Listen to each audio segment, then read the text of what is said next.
This is Japan's army, the same army that once was the weakest on Earth. But today, Japan is doing something no nation has ever done before. They are building a military so advanced, so disciplined, and so technologically lethal that their enemies are starting to fear it. A nation forced into silence after World War II, forbidden to take part in any war. A nation that witnessed the unimaginable horror of nuclear destruction 80 years ago.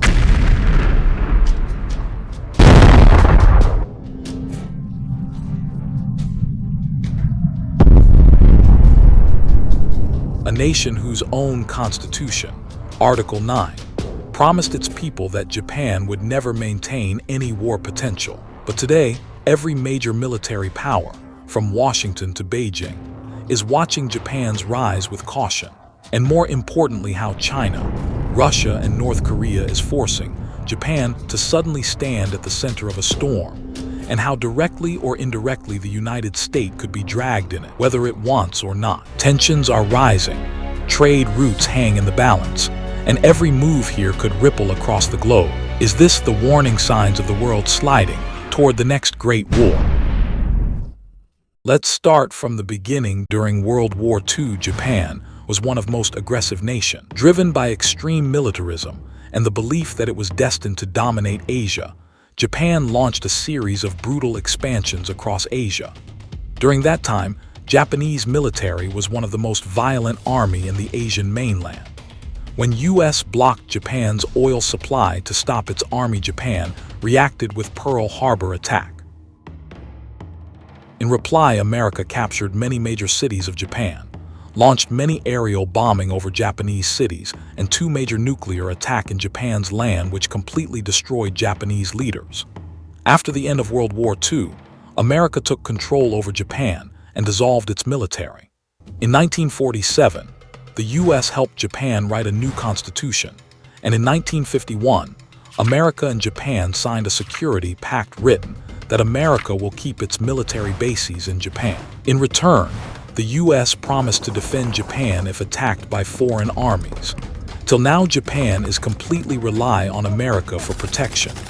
But recently, Trump government is repeatedly calling the pact unfair, arguing Japan relied too much on U.S. forces without paying enough or contributing equally.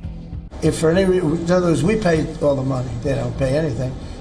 But if we're ever attacked, they don't have to do a thing to protect us. I said, oh, that sounds like a wonderful deal. So that's just one out of thousands. And I just wonder who did this. This sent a message. You cannot just depend on the U.S. You may have to defend yourselves more actively. China sees Taiwan as part of its territory and is increasing military pressure on Taiwan. China is clear about Taiwan that any attempt at Taiwan's independence is unacceptable and could directly result in the march of Chinese army over their territory. But for Japan, Taiwan is a strategic lifeline. Taiwan sits just 100 kilometers from Japan's southernmost islands, controlling sea lanes that carry a huge portion of Japan's trade. Any conflict over Taiwan wouldn't stay there. It would directly threaten to Japan's economy, its security, and its very survival. And with China's naval buildup over Taiwan, Japan can't fully rely on America for their protection. Another major challenge rising for Japan is that China on September 3rd had held their 80th victory parade of World War II victory over Japan, showcasing China military power to world.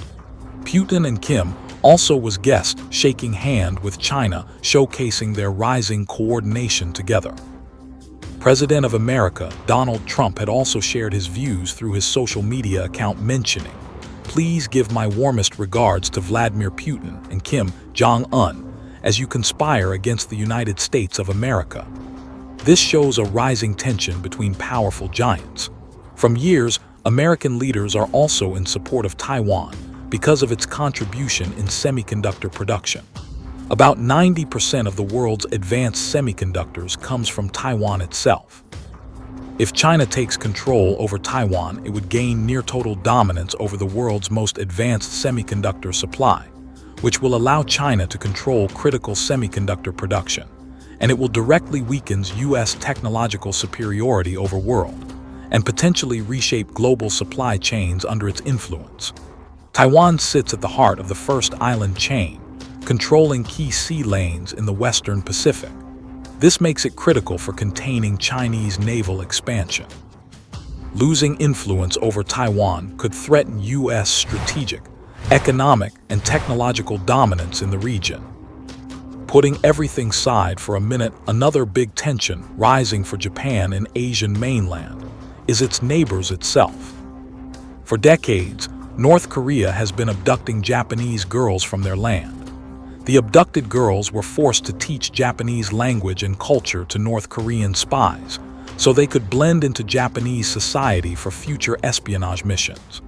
Some of those girls' identities were stolen by North Korean agents and used to deploy spies into South Korea. North Korea has repeatedly fired ballistic missiles that cross Japanese airspace, sometimes landing in the Pacific Ocean just off Japan's coast. These missile tests are not just a show of power. They are a direct threat to Japan's safety and regional stability. China has also conducted missile tests near Japan, often within Japan's exclusive economic zone, sometimes just 100 kilometers off its coast. These tests are sudden, show of force, and a warning to Japan, especially over the Taiwan issue, signaling that Beijing is willing to flex its military muscle in the region if Japan will keep between China and Taiwan. China also claims Japan's Senkaku Island as their own territory for more than 40 years. And then there's Russia. Russia has deployed missiles, built new military bases, and conducts regular live-fire drills on these islands, just a few hundred kilometers from Japan's mainland. The Kuril Islands are a chain of volcanic islands stretching between Japan's Hokkaido and Russia's Kamchatka Peninsula. Japan refers to the southern four islands as the Northern Territories, which it claims were illegally seized by the Soviet Union at the end of World War II. But the real question is, why does Japan care so much about these remote islands? The islands sit right on top of Japan's northern gateway. Whoever controls these islands controls the sea routes between the Pacific Ocean and the Sea of Okhotsk. For Russia, this is the safe zone for its nuclear-armed submarines. For Japan, Russian control means a permanent military threat right above its head. And beyond that, Kuril Islands are rich in natural resources and fishing zones. The Kuril Islands are not just rocks in the sea. They are military gold, economic wealth, and a symbol of national identity. And all of these tensions have pushed Japan into something the world never expected. A massive military transformation, fast, silent, and more advanced than anyone imagined. For the first time since World War II, Japan is rebuilding not just a self-defense force, but a force capable of striking first, destroying enemy bases, and fighting a long war. Japan had approved a $52.9 billion defense budget for fiscal year 2024 and plans to raise it to over $60 billion by 2026. If this happens, Japan will officially enter the top 5 military spenders on Earth. And Japan has already started moving. In September 2025, Japan sent its guided missile destroyer JS Chakai to the U.S. to integrate Tomahawk cruise missiles. Japan is moving to dramatically expand its firepower. The guided missile destroyer JS Chakai is now heading to the United States for a year-long deployment. With a range of up to 1,600 kilometers, capable of hitting military bases in China, North Korea, and Russia, Japan is also developing something that shocked even Western analysts: the electromagnetic railgun, a weapon that fires projectiles at hypersonic speeds using pure electricity. This is the technology that can tear an enemy warship apart in a single shot.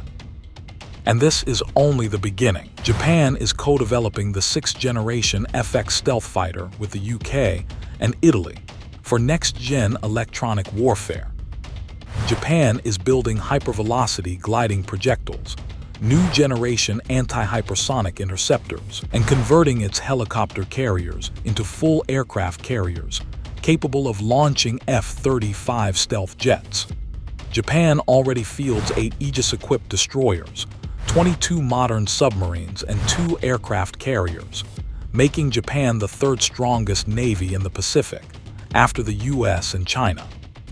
But the world has not paid enough attention to the real upgrades happening quietly. Japan is building new missile bases across the Nansei Islands, the chain that stretches from Kyushu down toward Taiwan. These islands now host anti-ship missiles, surface-to-air systems, drone bases, and rapid deployment units, forming a wall that can block Chinese ships entering the Pacific. Japan has established a cyber defense command and a space operations squadron, responsible for protecting satellites, monitoring enemy launches, and ensuring Japan's communication systems cannot be shut down in a war. For the first time, US and Japanese forces will operate under a unified regional plan, meaning if war breaks out, Japan and the US would move as one single military machine equally. Today, Japan is not responding with words. It is responding with factories, satellites, destroyers, and strike weapons. Japan is preparing for the worst-case scenario, because for the first time since 1945, enemies' threats are starting to look real. But the real question remains, why should we care about Japan's sudden, aggressive military expansion? The truth is simple. Japan is standing exactly where 3 nuclear powers collide. Japan is not preparing for one enemy. Japan is preparing for a 3-front war. And if Japan is dragged into a conflict, the United States will not have the luxury of staying out. Under the US-Japan Security Treaty, an attack on Japan is an attack on America, meaning one missile launched at Tokyo, one naval clash around Taiwan, or one small miscalculation in the East China Sea could force the US military into a war with China, Russia, or North Korea. This is why Washington is watching Japan's rise so closely, because Japan is not just another ally. It is America's front line. It is a shield for America in the Pacific, and its gateway to the most important region of the 21st century. China is preparing for a future where it controls Taiwan. North Korea is preparing for a future where nuclear threats silence its neighbor. And Russia is preparing for a future where it dominates the Arctic and controls the Kuril Gateway. All 3 futures collide directly with Japan's survival, and Japan's responding not with diplomacy or silence, but with a full-scale transformation of its military. Japan is drawing a line that China, Russia, and North Korea cannot cross without lighting the fuse of something far bigger than a regional conflict. This is why US intelligence, US lawmakers keep warning the same thing. If conflict erupts in East Asia, the United States will be involved whether it wants to or not. America cannot let its rivals redraw the world's map. And because the US knows, if Japan stands alone, the balance of global power will collapse. A single spark in East Asia, and that will ignite the most dangerous conflict since World War II.